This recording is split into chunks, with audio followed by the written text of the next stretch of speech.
Un abogado cambia de identidad de género para no pagar pensión alimentaria. Lily Phillips, la mujer que aseguró haberse acostado con más de 1000 hombres en 12 horas, se bautizó y dice que quiere enfocarse en su fe. En Venezuela comienza la liberación de prisioneros políticos. Un vecino salva a una mujer y a sus 2 hijos de una casa incendiada y todo quedó grabado en una cámara de seguridad. Amigos, bienvenidos de nuevo a este segmento de noticias en donde les comparto un resumen de algunas de las noticias, historias y eventos recientes que están sucediendo en el mundo y que son relevantes para nosotros. El objetivo aquí es usar estas noticias para reflexionar, aprender y conectar con los valores que defendemos en este espacio, mientras analizamos las tendencias culturales y cuestionamos todo aquello que nos aleja de los principios fundamentales. Esto con el fin de promover una sociedad más fuerte y digna. Pero antes de comenzar con las noticias de hoy, como siempre, por favor, no olvides darle like a este video, suscribirte al canal para apoyarnos y activar las notificaciones para que no te pierdas de ningún contenido nuevo. Pero ahora sí, vamos con las noticias. En la primera noticia, Venezuela comienza la liberación de prisioneros políticos. El gobierno interino de Venezuela anunció la semana pasada el inicio de la liberación de presos detenidos por razones políticas. El anuncio fue hecho públicamente por Jorge Rodríguez, presidente de la Asamblea Nacional, quien dijo que el gobierno decidió poner en libertad a un número importante de personas, tanto venezolanas como extranjeras. Sin embargo, no dio cifras totales, plazos concretos o las condiciones legales bajo las cuales se realizarán estas liberaciones. También calificó la medida como un gesto unilateral, asegurando que busca contribuir a la estabilidad del país y a la paz en un momento de alta tensión política. Entre los primeros liberados se encuentran figuras de alto perfil de la oposición como Enrique Márquez, ex candidato presidencial detenido tras cuestionar los resultados de las elecciones del 2024, Biagio Pilieri, dirigente opositor arrestado durante protestas después de esas elecciones, y Rocío San Miguel, abogada y experta en temas de seguridad, de nacionalidad venezolana y española, considerada como una de las presas políticas más emblemáticas del país. Según el régimen venezolano, ya son más de 400 presos liberados. Sin embargo, amigos, este hombre no dio ninguna evidencia y organizaciones independientes ya desmintieron esta cifra. Así que la cifra oficial que se ha manejado en los diferentes medios de comunicación es de 116 presos liberados. Esto quiere decir que falta mucho, porque según organizaciones dedicadas a la defensa de los derechos humanos, son entre 800 y 1200 los detenidos. Y esto está causando mucha incertidumbre porque nadie sabe exactamente qué está sucediendo o por qué se están tardando tanto en liberar a los demás. Ahora lo que piden es que por lo menos den pruebas de que siguen vivos. Así es que esperemos que esto solo se trate de un proceso tardado y que no estén intentando cubrir algo peor. Por otro lado, gente, Alfredo Romero, director de la organización Foro Penal, que lleva uno de los registros más completos sobre detenciones políticas en Venezuela, dijo que este movimiento puede representar una oportunidad, pero también advirtió sobre antecedentes similares. Él dijo: esperamos que este sea el inicio del desmontaje de un sistema represivo y no solo una puesta en escena en donde se libere a unos mientras se detienen a otros, lo cual está sucediendo, porque como vimos en el video anterior, ha estado circulando la noticia de que Delcy Rodríguez ordenó arrestar a todo aquel que apoye a Estados Unidos. Y amigos, incluso yo he recibido un montón de mensajes privados de gente de Venezuela que apoya mi contenido, pero que dice que no puede comentar en él o compartirlo por miedo a ser detenido. Es lo que está pasando con muchas personas en este país. Así es que, gente, esperemos que esto no sea solo un montaje de parte del gobierno interino, que en verdad liberen a todos los presos políticos y que no arresten a más personas solo por expresar su opinión. En fin, por ahora parece ser que Venezuela está dando un pequeño paso en una dirección necesaria y exigida por muchos. Falta ver si será el inicio de un cambio sostenido o solo un gesto aislado en medio de una crisis más profunda. Otra cosa que salió a la luz es la fortuna de Maduro. De acuerdo con la organización Transparencia Venezuela, Nicolás Maduro acumuló una red de bienes y activos mientras gobernaba un país sumido en la crisis, y lo hizo desviando recursos a través de operaciones financieras internacionales complejas. Hasta mayo del 2024 se habían identificado al menos 745 activos distribuidos en más de 20 países, valuados en aproximadamente 3.826 millones de dólares. Entre estos bienes se incluyen yates, relojes de lujo, aviones, caballos de competencia, vehículos de alta gama y dinero en bancos internacionales. Todo esto mientras el 90% de Venezuela estaba en pobreza y mientras él aseguraba que solo recibía un sueldo mensual equivalente a unos $120 y que no era un magnate. Pero aún así hay quienes lo defienden. Por otro lado, el presidente de Estados Unidos, Donald Trump, declaró que su gobierno espera mantener el control y la supervisión de Venezuela durante varios años, particularmente sobre su industria petrolera. En una entrevista con The New York Times,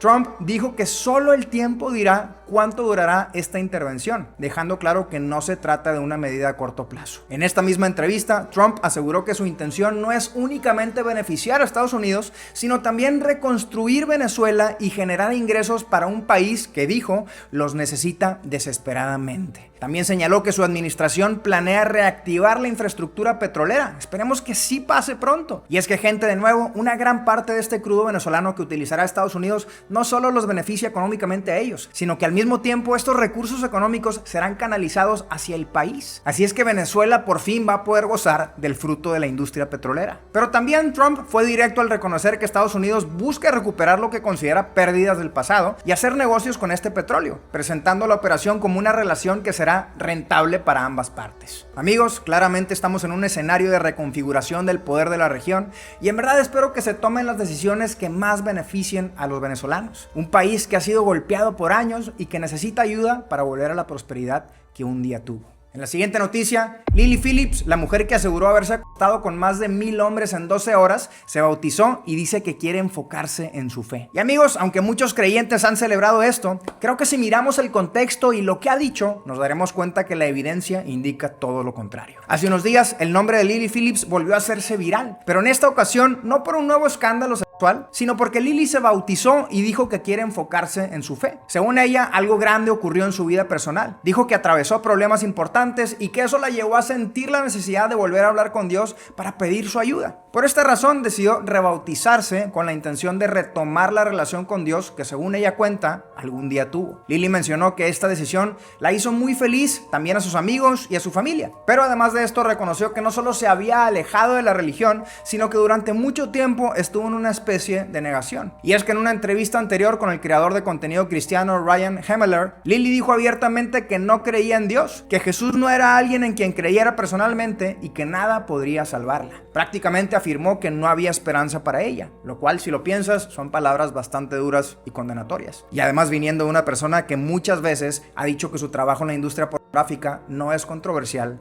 ni malo. Pero bueno, amigos, por lo menos ahora Lily reconoce que Dios sí existe y que la puede ayudar. Sin embargo, mientras ahora asegura que su nuevo enfoque en la vida será su relación con Dios, hasta el momento la evidencia indica todo lo contrario. Y es que, amigos, Lily sigue promoviendo la misma basura que ha estado vendiendo desde hace tiempo. Ella sigue siendo una prostituta digital al mismo tiempo que asegura que su vida ha sido transformada por Dios, que es lo que representa el bautismo. Y amigos, Lily no solo mantiene este estilo de vida incongruente, sino que lo defiende al decir que entiende que muchos no la van a considerar una buena cristiana, sobre todo porque dejó claro que no se identifica con los valores cristianos tradicionales. En realidad existen valores cristianos tradicionales y valores cristianos modernos o no tradicionales. ¿Será entonces que ella cree que los valores cristianos más actualizados se alinean con una vida de promiscuidad y corrupción sexual? ¿O será que no hay tal cosa como valores cristianos tradicionales y no tradicionales? Simplemente hay valores cristianos y ese estilo de vida jamás se alineará a ellos. Y amigos, no solo esto, sino que también afirmó que apoya el matrimonio gay y el aborto y que considera que esta nueva etapa de su vida cristiana no implica cambiar esas posturas. Amigos, bien dicen que no hay peor ciego que el que no quiere ver. Finalmente, dijo que solo espera que la comunidad cristiana la reciba, porque considera que la relación de cada persona con Dios es única y personal. Y amigos, yo me pregunto, ¿a qué se refiere con que la reciban? ¿A que acepten su manera de vivir? ¿O a que la consideren un ejemplo de la vida cristiana? ¿A qué se refiere con que espera que la comunidad cristiana la reciba? Y gente, creo que esta pregunta es importante porque, como lo he dicho antes, el sistema de nuestros días pretende secuestrar la empatía de la gente al hacerles creer que si no aceptan o afirman la manera de vivir de cualquier persona, independientemente de lo que haga, entonces no están amando a su prójimo. Amar no significa tener que validar o afirmar cualquier estilo de vida, independientemente del daño que éste genere a un individuo o a la sociedad en general. Así es que, gente, de corazón espero que un día esta mujer pueda ser transformada de verdad y que se convierta en un ejemplo para los demás de que cambiar sí es posible y de que Dios no solo te recibe, sino que te ayuda a ser mejor. En la siguiente noticia, un abogado cambia de identidad de género para no pagar pensión alimentaria. Gente, esto no es broma. Recientemente en México se hizo viral un caso que lleva más de 4 años destruyendo la vida de una madre y de una hija. De acuerdo con la denuncia pública de Gloria Valentina Méndez Arámbula, cuando ella pidió al juez ser tratada con perspectiva de género por ser mujer y víctima, su ex esposo, el abogado Cristian Montenegro, cambió legalmente su sexo de documentos oficiales para identificarse como mujer y así evadir el pago de la pensión alimentaria alimentaria y beneficiarse también de la perspectiva de género en los tribunales. Y el juez 14º de control y juicio oral, Jaime Romero Maldonado, permitió que avanzara el juicio con la nueva identidad de género del denunciado. Imagínate, se cambió de sexo legalmente para intentar liberarse de darle a su hija un apoyo económico y el juez lo dejó. Y a ver, aquí lo que vemos son dos cosas. Para empezar, este caso no sería posible sin una ley que permite cambiar el sexo legal de una persona con base únicamente en la autopercepción, ignorando la biología, la razón y la realidad material. Y cuando el derecho empieza a afirmar una mentira como si fuera verdad, nada bueno puede salir de ahí. Pero gente, este problema se pone aún peor cuando esa ficción legal se cruza con la llamada perspectiva de género. Una perspectiva creada para proteger a las mujeres frente a desigualdades, pero que también las pone en una ventaja sobre los hombres, como si los hombres fueran un tipo de ciudadano de segunda clase. Entonces, combinas la ideología de género y la perspectiva de género, y claro que iba a haber hombres cobardes tratando de burlar el sistema para beneficiarse y para evadir sus responsabilidades. Y gente, lamentablemente la ley lo permite. La ley, que debería de proteger a los ciudadanos, permite que un hombre débil se burle en su cara para afectar a su exesposa y a su hija. Gloria Méndez dijo: imagínate el nivel de autoridades judiciales que tenemos en Durango, que un enfermo mental como Cristian les está haciendo juegos jurídicos para perjudicar no solo a mí, sino a otras mujeres, porque su intención es sentar un precedente, es una burla al sistema. Y gente, es verdad, porque este abogado está ayudando a otros hombres cobardes a hacer lo mismo que él ya hizo. Les está ayudando a cambiar de legalmente para beneficiarse de la perspectiva de género, para así evadir responsabilidades y sacar ventaja de este sistema, al igual que él lo hizo. Y es que, amigos, claramente aquí vemos a un hombre que no se quiere hacer responsable, un hombre que piensa que es fuerte porque puede burlar al sistema y porque le puede hacer la vida imposible a su exesposa. Y ahora, según Gloria Méndez, este hombre no solo dejó de hacerse cargo económicamente de su hija, sino que se deslindó completamente de ella y dijo que no quería saber nada. Además, también dice que él la ha estado hostigando de forma sistemática hasta en su trabajo. Y aunque parezca broma, ahora logró que la vincularan a un proceso penal, acusada de sustracción de menores o secuestro, porque según la ley, el padre, ahora como mujer, fue víctima del sistema patriarcal. Hazme el favor. Gente, estos son actos profundamente cobardes hechos por una persona que evidentemente no sabe lo que es ser un hombre de verdad. Aunque, amigos, aún peor es este sistema legal que permite que esto suceda. Y es que no hay peor cosa que hacer de este tipo de incongruencias nuevas leyes. Porque, gente, pretender que puedes cambiar tu sexo es y siempre será una estupidez. Amigos, para terminar, me gustaría enfatizar que ser hombre no es huir de las consecuencias, ni cambiar de identidad para evadir responsabilidades, ni hacerle la vida imposible a los demás, mucho menos a tu propia hija. Ser hombre es hacerse cargo, proteger y responder por los propios actos. Aquí no hay valentía. Lo que se ve es alguien que renunció a su deber más grande. Claramente aquí tenemos a un hombre que no está confundido de su identidad sexual, sino un cobarde que prefirió esconderse detrás de un trámite antes de responder por su hijo. Gente, lamentablemente los problemas se van a seguir acumulando si se siguen poniendo las ideologías por encima de la verdad y la justicia. En este caso, el resultado ha sido 4 años de procesos legales, desgaste emocional, incertidumbre y una niña atrapada en medio de un sistema que parece haber perdido el uso básico de la razón. Si cambiar de sexo en un acta es suficiente para alterar por completo un proceso judicial, activar automáticamente la perspectiva de género y voltear quién es la víctima ahora y quién es el victimario, entonces tenemos un problema legal muy grave. Y es que si la ley descarta por completo la verdad y deja de usar la razón y empieza a operar solo con categorías ideológicas, quienes pagan el precio no solo son los adultos que juegan con las reglas, sino los niños. Porque este caso no existiría si tan solo se hubiese utilizado el sentido común. Si se entendiera que la responsabilidad parental no desaparece con un trámite administrativo. Y si se reconociera que la biología importa en contextos legales. Pero vayamos a la siguiente noticia. ¿Qué está pasando en Irán? Amigos, si no habían escuchado, Irán está viviendo una de las olas de protestas más intensas en los últimos años. Estas protestas no comenzaron por ideología, ni por religión, ni por geopolítica. Comenzaron porque la vida se volvió insostenible. Los precios se dispararon, la inflación golpeó alimentos, transporte y servicios básicos, y el dinero dejó de alcanzar para vivir. Así es que gente común, comerciantes y familias enteras salieron a las calles porque ya no pueden más. Pero la cosa, amigos, es que esto,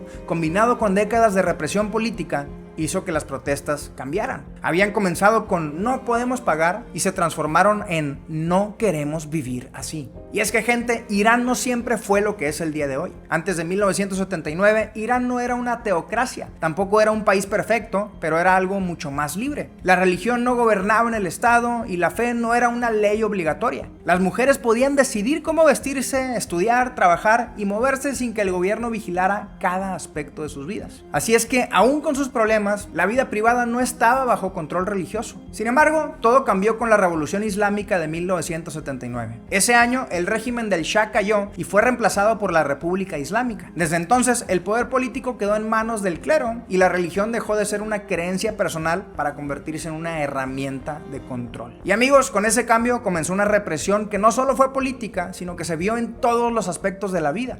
Se vio en la calle, en la escuela, en el trabajo y hasta en la forma de vestir de la gente. Y afectó especialmente a las mujeres, ya que el Estado desde entonces decidió cómo debían de vestirse, comportarse y de vivir. El hijab dejó de ser una elección y se convirtió en una obligación legal. Así es que el no usarlo no es solo una falta social, sino que es un delito que puede resultar en multas, arrestos, humillación pública y violencia. Además, cuando el Estado prácticamente declaró por ley que la mujer valía menos, ese mensaje se filtró a la sociedad y al hogar. No todos los hombres, pero muchos de ellos entendieron que tenían respaldo para controlar, mandar y tratar a la mujer como un ser inferior. Así es que la represión dejó de venir solo del régimen y empezó a sentirse también en la vida diaria. Nada más imagínate vivir sabiendo que tu vida no te pertenece, que el gobierno decide qué te pones, cómo caminas, cómo hablas, que cualquier error te puede costar la libertad o la vida y que al llegar a casa ese mismo control no desaparece, porque la ley y la cultura también lo replican ahí. Amigos, eso es lo que viven millones de mujeres en Irán todos los días. Ya no quieren vivir así. Por eso, algo que ha resaltado en las protestas son las mujeres quitándose el hijab en público. Es un acto de rebelión que dice que ya no aceptan que las gobiernen de esa manera. Entonces, estas protestas comenzaron por el dinero, sí, pero se volvieron en algo mucho más profundo. Un rechazo a décadas de control, miedo y humillación. La gente en Irán no solo está cansada de no poder pagar, está cansada de no poder vivir. Cansada de un régimen que los vigila, castiga y calla constantemente. Están cansados de un sistema que solo se sostiene con represión. Cansados de que la fe sea usada como una excusa para dominar.